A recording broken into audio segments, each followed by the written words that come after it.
जय श्री राधा कृष्ण। वो तैराक भी डूब जाते हैं जिनको खुद पर गुमान होता है, और वो गवार भी डूबते डूबते पार हो जाते हैं जिन पर भगवान मेहरबान होते हैं। ये बिल्कुल सच है, इस चीज को याद रखना। अब एक जयकारा बोलो भक्त और भगवान की जय, मेरे मुरली मनोहर नंदलाल की जय। देखो, प्रार्थना और ध्यान इंसान के लिए बहुत जरूरी है। प्रार्थना में भगवान आपकी बात सुनते हैं और ध्यान में आप भगवान की बात सुनते हैं। इसलिए रोज अपनी बात उन्हें सुनाते रहो और प्रेम से उनकी बात भी सुनते रहो। और इसका सबसे सरल उपाय है नाम जाप। रामायण जी में कहा गया है, कलयुग केवल नाम आधारा। मतलब सभी युगों में कलयुग को सबसे आसान कहा गया है, क्योंकि इस युग में सिर्फ भगवान का नाम जाप करने से हमें मुक्ति मिल जाती है, भगवान की कृपा और प्रेम मिल जाता है। इस चीज को याद रखना। कलयुग में माया बहुत बलवान है, इसलिए ही कहते हैं कि कलयुग में किसी का माया से पीछा छुड़ाना बहुत मुश्किल है। पर अगर मन पर काबू कर लिया तो सिर्फ नाम जाप करके इस संसार से जन्म मृत्यु के बंधन से मुक्ति मिल जाती है। इसलिए मैं हमेशा सबको कहती हूँ, कुछ करो ना करो, नाम जाप जरूर करो। गुरु नहीं है, दीक्षा नहीं ले रखी, पूजा पाठ करना नहीं आता, बजट नहीं है, आर्थिक समस्या है, कोई भी परेशानी हो, पर फिर भी नाम जाप जरूर करो। नाम जाप करने में तो कुछ भी नहीं लगता है, बस मन में भगवान का नाम लेते रहो। भगवान के नाम में इतनी शक्ति है जो मनुष्य के सभी पापों को खत्म करके मुक्ति दिलवा सकती है।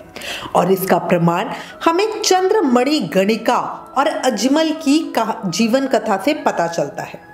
अजमल की कहानी ऑलरेडी हमारे चैनल पर है, अगर अभी तक आपने उनकी स्टोरी नहीं सुनी तो उसको जरूर सुनिएगा। आज आपको इस वीडियो में भगवान का मैं कोई चमत्कार नहीं, बल्कि आज एक सत्य घटना बताऊंगी जिसमें भगवान के नाम जाप का चमत्कार सुनाऊंगी। नाम किस तरह से इंसान को तार देता है वो बताऊंगी।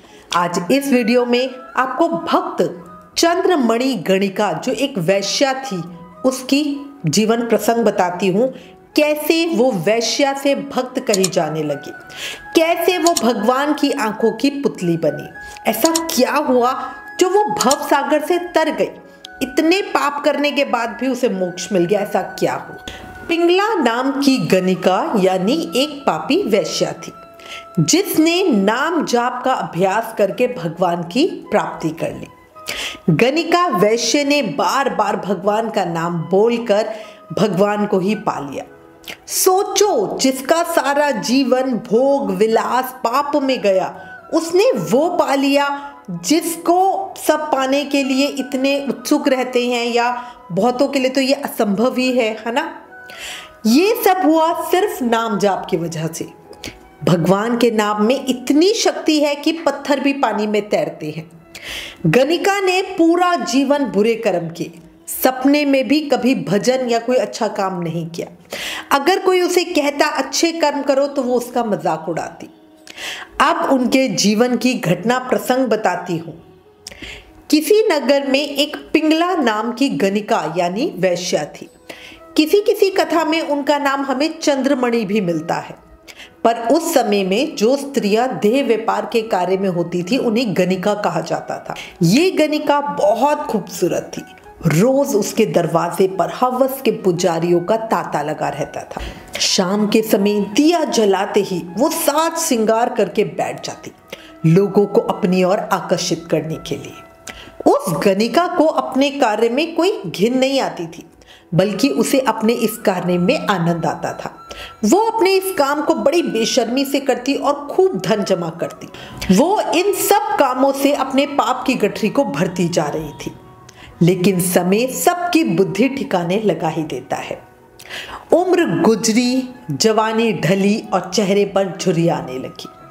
अब उसके पास आने वाले लोग उसके कुरूप हो जाने से या उसके बुढ़ापे से की वजह से कम आने लगे। अब उसे एहसास हुआ कि जो वो कर रही है वो महापाप है। और वो ये सोचा करती थी कि मेरी मुक्ति कैसे होगी, मुझे तो नरक ही मिलेगा। वो पूरे जीवन बुरे कामों में लिप्त होकर मानव जीवन के मूल मंत्र को भूल ही चुकी थी। पर इस समय उसके पास अपने इस काम के अलावा कोई चारा ही नहीं था। वो करती तो क्या करती? वो ज्यादा से ज्यादा कोशिश करती लोगों को रिझाने की, उन्हें तरह तरह के प्रलोभन देकर अपने पास बुलाती रहती। अब पिछले जन्म के कोई कर्म कह लो या समय की माया कह लो, एक दिन क्या हुआ, भारी बारिश हो रही थी और कोई संत थे जिन्हें पिंगला का स्वभाव और उनका कार्य तो पता नहीं था। वो तेज बारिश की वजह से उसके घर आ गए। कहते हैं कि वो संत गांव के बाहर एक झोपड़ी में रहते थे। हर समय भगवान की भक्ति सेवा में लगे रहते थे। उनके पास एक तोता था। उस तोते का नाम था गंगाराम। वो संत गांव में भिक्षा मांगने के लिए बहुत ही कम जाते थे। उन्हें भीड़ भाड़ में जाना बिल्कुल अच्छा नहीं लगता था।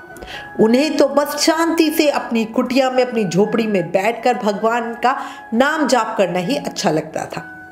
पर उस दिन क्या हुआ कि इतनी तेज और भयानक बारिश थी कि उनकी झोपड़ी हवा में उड़ गई।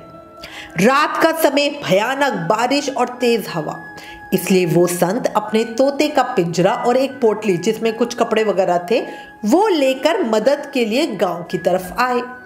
भयानक बारिश और तेज हवा की वजह से सब लोग अपने घरों के दरवाजे और खिड़कियां वगैरह सब बंद करके अंदर बैठे हुए थे।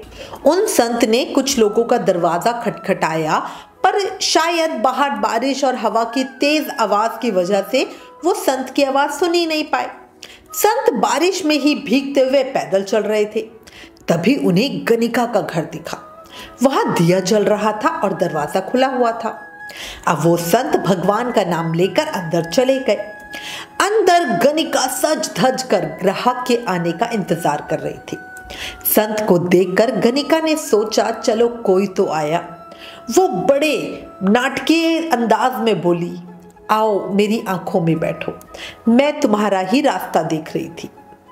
अब गनिका की ये बात सुनकर, उसके हाव भाव, साज सज्जा और श्रृंगार वगैरह देखकर संत बड़े हैरान हुए। पर अब वो अंदर आ चुके थे, इसलिए क्या करते। वो गनिका को बोले, पुत्री बाहर बड़ी तेज बारिश हो रही है, मेरी झोपड़ी हवा में उड़ गई। मेरे पास एक तोता भी है जो शायद इस भयानक बारिश को सहन नहीं कर पाता, इसलिए मैं गांव में आया हूं मदद के लिए। सब लोगों के दरवाजे बंद थे, तुम्हारे घर का दरवाजा खुला था, इसलिए मैं अंदर आ गया। मैं सहारे की आशा से तुम्हारे पास आया हूं पुत्री। अब जैसे उसने पुत्री शब्द सुना तो गनिका का जो पापी मन था वो कांप गया। इससे पहले उसने कभी अपने लिए ऐसा संबोधन नहीं सुना था। उसके पास जो लोग आते थे वो तो उसके लिए बड़े ही गंदे गंदे शब्दों का प्रयोग करते थे। वो समझ चुकी थी कि ये संत उसके बारे में कुछ भी नहीं जानते। वो बोली, क्या आप यहाँ रात ठहरना चाहते हैं? तो संत बोले, हाँ पुत्री। गनिका ने फिर पूछा, क्या आप साधु हो? तो संत बोले, हाँ पुत्री, ये शरीर ये मन सब भगवान की सेवा में ही लगा है।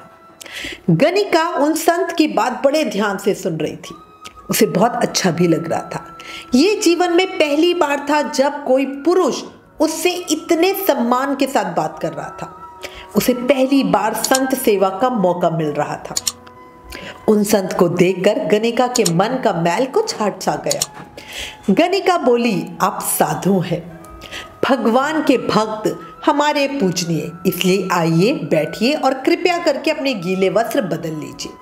उसने साधु को आराम से एक साफ कमरे में बिठाया, उनके लिए आग जलाई, उन्हें गर्म वस्त्र दिए। फिर गनिका ने पूछा, महाराज भोजन करोगे? तो साधु बोले, पुत्री मैं भी भूखा हूं और ये पंछी भी। अब ये सुनकर गनिका अब और चुप नहीं रह सकती थी। वो बोली, बाबा मेरे पास जो कुछ है उसे आप स्वीकार करेंगे तो मैं अपना जीवन धन्य समझूंगी, पर मैं एक गनिका हूं जिसे इस घर में आए 12 साल हो गए हैं। मैं पुरुषों के मन की खुशी पूरी करती हूँ। मैं एक महापापिन हूँ, और क्या पापिन के घर का भोजन आप स्वीकार करोगे? उसके चेहरे पर बहुत गंभीरता थी, आंखें ऐसी जैसे अभी आंसुओं का सैलाब आ जाएगा। साधु ने उसके चेहरे पर पश्चाताप का भाव देखा। गनिका ने अपने पाप कर्मों का अनुभव कर लिया था, इसलिए इस समय उसे उपदेश देना उचित रहेगा। ये सोचकर साधु महाराज बोले, बेटी, तुम्हारा भोजन हमें स्वीकार है। इस जगत में माया का प्रबल अस्तित्व है। माया की वजह से जीव भगवान को भूलकर काम, क्रोध, लोभ, मोह में फंसे रहते हैं। परमात्मा के नाम जाप का सिमरन नहीं करते, जीवन मार्ग से दूर हो जाते हैं। कुछ ऐसे पुरुष भी होते हैं जो अपने स्वार्थ के लिए दूसरों को कुमार्ग पर चलाते हैं, क्योंकि वो खुद माया के अधीन होते हैं। तुमने पिछले जन्म में जरूर कुछ अच्छा काम किया होगा कि मैं भूल से ही सही पर तुम्हारे यहाँ अतिथि बनकर आया। कनिका बोली, जी महाराज, आप कह तो सही रहे हैं। पुरुषों ने ही मुझे इस कुमार्ग पे डाला है। मैं कितनी बड़ी पापिन हूँ उसका एहसास मुझे आपके दर्शन से हुआ। जब आपने मुझे बेटी कहा, मेरे घर में कितने ही पुरुष आते हैं जो मुझे गंदे गंदे नामों से बुलाते हैं। कभी किसी ने मुझे बहन बेटी नहीं कहा। मुझे नहीं पता कौन मेरे माता पिता हैं, कैसे मैं इस व्यवसाय में आई, बस ऐसे ही जीवन बिता दिया, ये मुझे पता है। अब देखिए, जो पुरुष यहाँ आते थे वो आज बारिश की वजह से नहीं आए।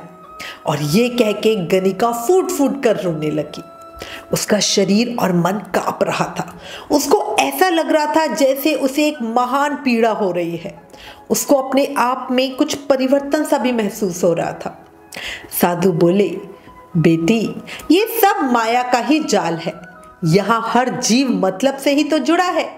देख, मैं और मेरा तोता भी तो मतलब से ही आए हैं तेरे द्वार पर एक बात याद रख, हर मतलब के भी दो मतलब हैं।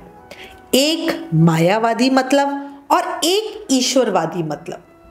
अगर जीव को ये मतलब हो कि उसका जीवन अच्छा हो तो वो भगवान का नाम जाप करे, साधु संतों और नेक जीवों का संग करे और हमेशा सेवा का भाव मन में रखे, धर्म और समाज की मर्यादा कायम रखे।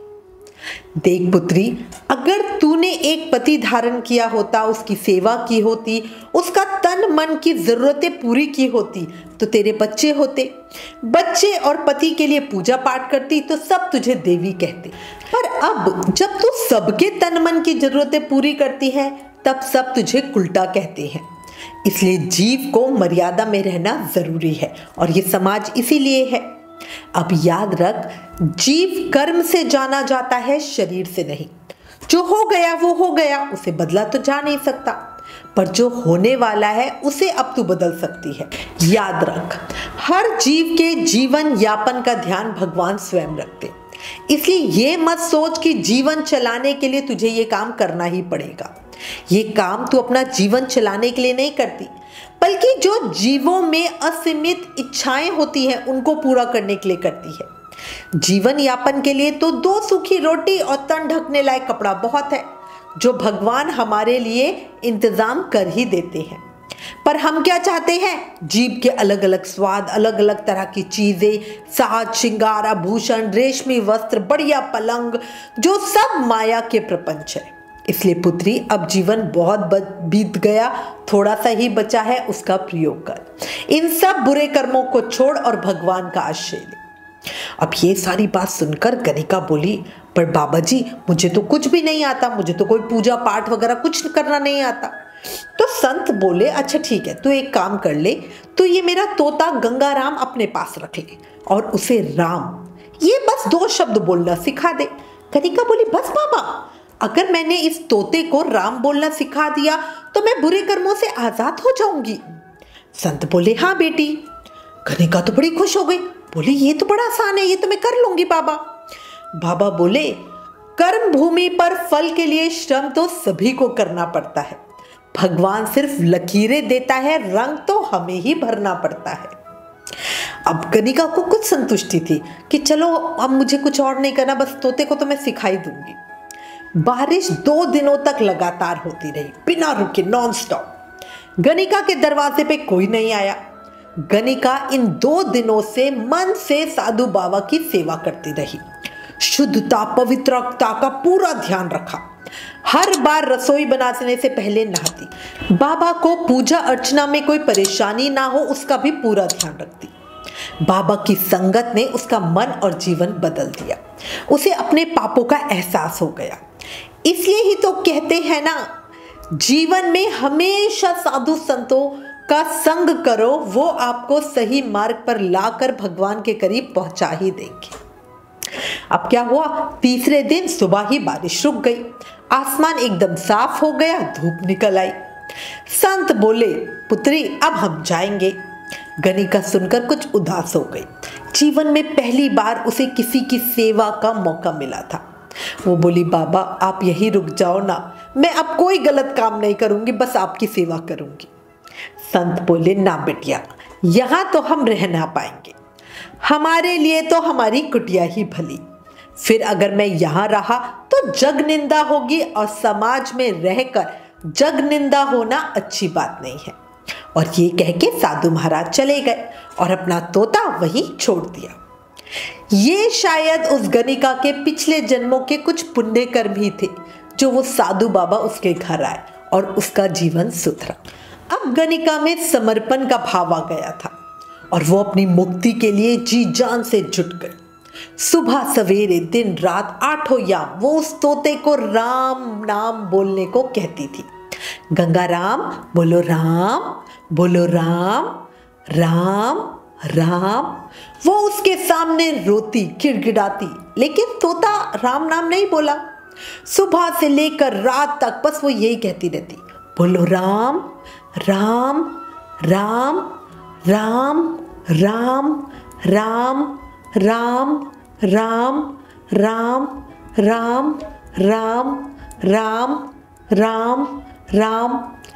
अब राम नाम रटते रटते उसका खुद का मन शुद्ध हो गया। उसके जप करने में वो तड़प थी। वो सिर्फ मुंह से राम नहीं कहती थी, मन से, आत्मा से कहती थी। उसका मन पाप कर्मों से पूरी तरह हट गया। अब उसे किसी पुरुष का संग क्या, किसी पुरुष को देखना भी अच्छा नहीं लगता था। वो हर समय तानपुरे पर बैठे बैठे राम नाम की धुन गाती रहती, जिसे सुनकर कोई उसके घर भी नहीं आता था। क्योंकि देखो, ऐसे वैश्य के घर तो पापी लोग ही आते हैं, और जब वो बाहर से राम नाम की धुन सुनते थे तो वो वैसे ही चले जाते थे। कोई भूले भटके आता तो गणिका उसे बाहर से ही जाने को कह देती। अब वो हर समय हर पल बस राम नाम रटती रहती। अब उसे ना सोने की सुध रहती, ना खाने की, बस राम ही राम, राम ही राम, राम ही राम, हर पले हर समय हर सांस के साथ बस राम ही राम। इसी क्रम में चलते चलते काफी समय हो गया। काफी समय बाद तोते ने भी राम नाम बोलना सीख ही लिया, और गणिका के राम नाम सिखाने से सारे पापों का नाश भी हो गया। अब दिन रात तोता और गणिका राम नाम रटते रहते। कोई पूजा नहीं, कोई पाठ नहीं, कोई भगवान की तस्वीर नहीं, कुछ दर्शन वगैरह नहीं, कुछ नहीं, सिर्फ राम का नाम। और देखो, सिर्फ नाम जाप से ही भगवान उससे बहुत प्रसन्न हो गए। नाम रटने से ऐसी स्थिति आ गई कि गणिका खुद एक महान संत बन गई। गुरुबानी में भी कई बार उसका नाम आया है।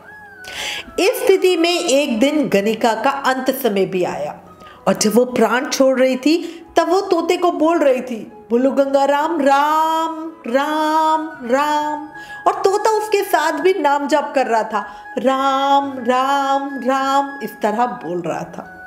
अंत समय में राम नाम कानों में पड़ने से गणिका का मोक्ष हो गया, और वो तोता भी अपने आप गायब हो गया। वो वाकई महान थी। कितने लोग हैं जो जिंदगी भर तो भगवान का नाम लेते हैं, पूजा पाठ करते हैं, पर अंत समय में नाम जाप करना ही भूल जाते हैं। उनके मुख पे कुछ और ही चीज होती है। तोते को सिखाते सिखाते वो जन्म मरण रूपी काले महासागर को बड़े आराम से पार कर गई। ऐसा चमत्कार है राम नाम में। कलयुग एक ही नाम अधारा, सुमिर सुमिर नर उतरहि पारा। हरि बोल, जन्म मरण के बंधन खोल। नाम का अभ्यास सब समय सब कार्य करते समय करते रहिए। ऐसा विश्वास कीजिए, मेरे परमात्मा से मिलन होगा। नाम जाप की शक्ति अनंत है। हे मेरे मन सिमरिए, तू सदा सिमर हरि नाम। हरि नाम ही नाव है, जो चढ़े सो उतरे पार। बस इस चीज को याद कर लेना। विष्णु चालीसा में भी गणिका और अजमल का नाम आता है। विष्णु चालीसा में हमें एक पद मिलता है, गणिका और अजमल तारे बहुत भक्त भव सिंधु उतारे, हरऊं संकल संताप हमारे, कृपा करऊं हरि सिरजनहारे। तो इससे हमें पता चलता है कि गणिका बहुत महान थी और सिर्फ नाम के प्रताप से वो तर गई। याद रखना, जब तक मन में खोट और दिल में पाप है तब तक बेकार सारे मंत्र और जाप है। तो अपने मन को साफ रखो, शुद्ध रखो और समर्पण का भाव रखो, इस बात को याद रखना। और इसी के साथ मैं उम्मीद करती हूँ इस सत्य घटना ने आपके दिल को छुआ होगा, नाम जाप का प्रभाव और चमत्कार दिमाग में बैठा होगा, आंखें कुछ नम हुई होगी, दिल से हरि नाम का जाप किया होगा। ये सत्य घटना सबके साथ शेयर करके नाम जाप के प्रभाव को सबको बताओ। हमें आपके साथ और सपोर्ट की बहुत ज़रूरत है। Please like, share and subscribe. Thank you. जय श्री राधा कृष्ण।